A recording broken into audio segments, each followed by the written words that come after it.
Halo semua, kembali lagi di mata pelajaran administrasi transaksi. Nah, video kali ini adalah video lanjutan dari materi sebelumnya, yaitu alur transaksi.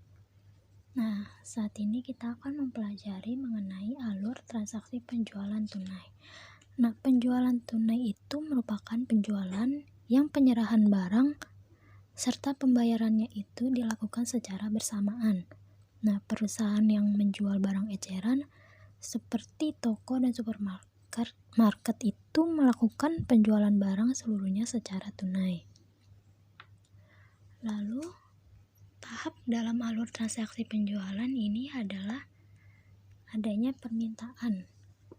Transaksi penjualan tunai dimulai dengan adanya permintaan dari pelanggan, baik secara lisan maupun tertulis, yang disampaikan kepada bagian penjualan.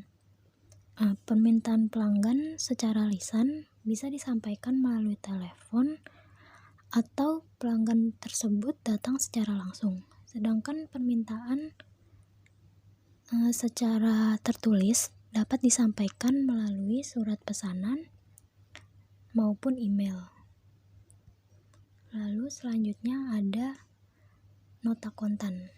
Nah, setelah bagian penjualan itu menerima bukti transaksi permintaan dari pelanggan, langkah selanjutnya itu adalah membuat nota kontan sebagai bukti transaksi dari penjualan tersebut. Nah, nota kontan itu adalah bukti pembelian barang secara tunai yang dibuat oleh penjual dan diberikan kepada pembeli. Nota kontan asli itu diserahkan kepada pembeli dan tembusannya disimpan pihak penjual sebagai bukti transaksi penjualan tunai.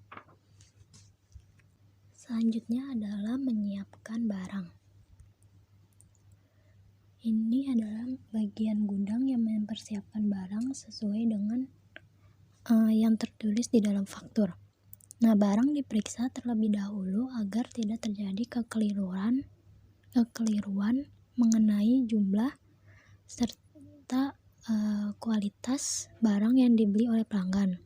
Nah, bagian pembelian ini membuatkan faktur dan menentukan kendaraan apa yang akan digunakan untuk mengirim barang ke tempat pembeli. Selanjutnya itu adalah menerima pembayaran. Kasir menerima pembayaran sesuai dengan harga yang tertulis di dalam faktur. Yang terakhir adalah mengirim barang. Mengirim barang yang dijual merupakan proses akhir dari pembelian secara tunai, yaitu menyerahkan atau mengirimkan barang kepada pembeli. Penyerahan barang ini sesuai dengan kesepakatan pada awal transaksi oleh pihak pembeli. Nah, barang diterima pembeli secara langsung atau barang dikirimkan langsung ke alamat pembeli. Berikut adalah contoh nota kontan dan surat jalan. Nah, di sini nota kontan berisikan tentang tanggal, nomor, kepada, serta nama barang, kuantitas, harga satuan, dan jumlah. Lalu di sini adalah surat jalan untuk proses pengiriman barang ke tempat pembeli, di mana di situ berisi tentang nama barang serta kuantitinya. Selanjutnya adalah alur transaksi penjualan kredit. Penjualan secara kredit adalah transaksi jual beli barang yang dilakukan oleh penjual dan pembeli dengan cara pembayaran dilakukan di kemudian hari sesuai dengan kesepakatan yang telah ditentukan. Pembayaran pada penjualan kredit juga dapat dilakukan dalam beberapa kali angsuran. Hak milik atas barang beralih kepada pembeli pada saat barang itu diserahkan kepada pembeli. Nah, kesepakatan penjualan secara kredit dituangkan ke dalam surat perjanjian. Nah, hal ini karena kewajiban dari pembeli sebagai pihak yang melakukan transaksi jual beli belum dipenuhi secara keseluruhan. Berikut adalah alur dari transaksi penjualan kredit. Yang pertama itu adalah permintaan pelanggan. Nah, permintaan pelanggan ini sama halnya dengan penjualan tunai. Proses awal dari transaksi penjualan kredit adalah adanya permintaan dari calon pembeli. Yang kedua itu adalah negosiasi. Setelah menerima permintaan pesanan dari calon pembeli, proses selanjutnya yaitu melakukan negosiasi mengenai persyaratan penjualan secara kredit yang diajukan oleh penjual. Negosiasi antara penjual dan pembeli menghasilkan dua keputusan, yaitu tidak terjadi kesepakatan penjualan secara kredit atau menghasilkan suatu kesepakatan penjualan secara kredit. Nah, apabila negosiasi menghasilkan kesepakatan tentang persyaratan penjualan secara kredit, maka transaksi penjualan secara kredit diproses lebih lanjut. Sementara itu, apabila negosiasi tidak menghasilkan kesepakatan, secara otomatis proses transaksi tidak dapat dilanjutkan. Selanjutnya adalah pembuatan aplikasi kredit.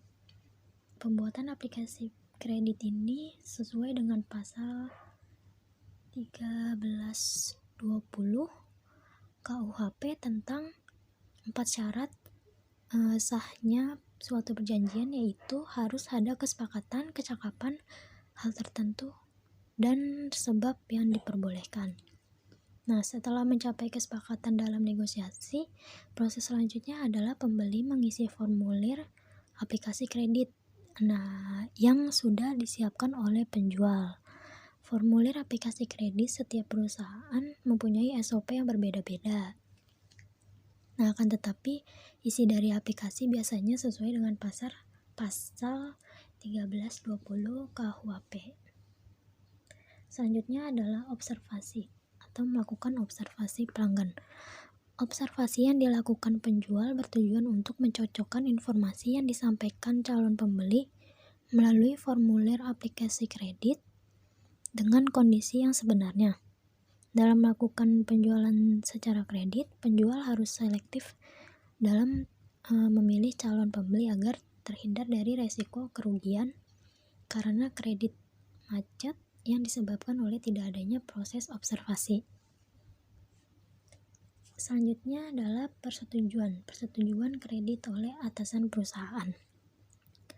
Bagian kredit menganalisa informasi yang diperoleh dari pembeli dan hasil observasi, kemudian menghasilkan keputusan layak atau tidaknya pembeli untuk melakukan pembelian secara kredit.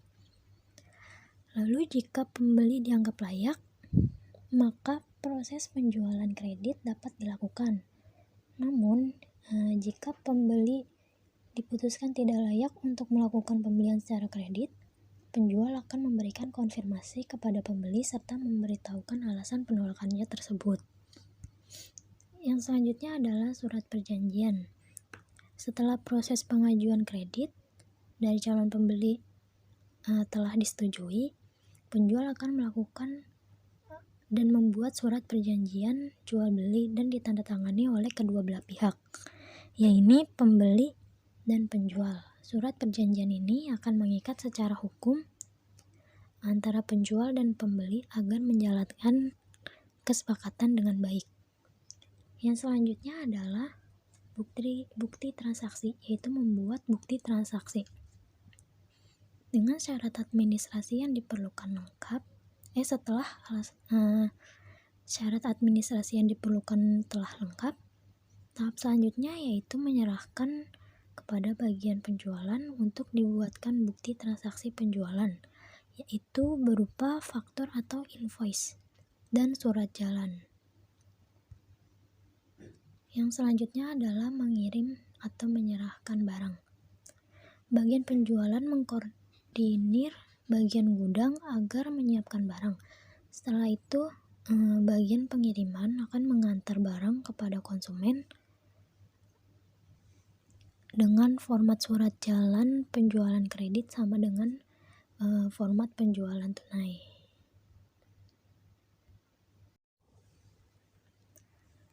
Selanjutnya, ini adalah contoh format dari faktur penjualan.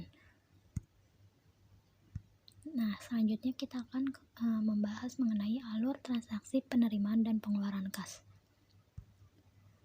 Penerimaan kas perusahaan dapat bersumber dari penjualan tunai, penerimaan pembayaran piutang para pelanggan atas transaksi pembelian secara kredit, serta penerimaan lainnya. Nah, berikut adalah alur dari penerimaan kas. Yang pertama itu adalah memeriksa bukti transaksi. Bagian kasir ini harus memiliki seluruh bukti transaksi. Bukti transaksi ini digunakan untuk mencocokkan data yang dimiliki perusahaan dengan bukti transaksi yang dibawa oleh pelanggan. Hal ini dilakukan untuk menghindari kesalahan pada saat jumlah pembayaran. Lalu yang kedua, menghitung nilai transaksi. Setelah bukti transaksi itu diperiksa, kasir menghitung keseluruhan nilai transaksi dari pelanggan, termasuk menghitung potongan pembelian atau diskon. Lalu yang ketiga itu menerima uang. Kasir memberitahukan nominal pembayaran kepada pelanggan, kemudian menerima uang. Selanjutnya itu mengecek jumlah dan keabsahan uang. Uang yang telah diterima dari pelanggan dihitung ulang untuk mencocokkan jumlah dan memeriksa keaslian pada uang tersebut.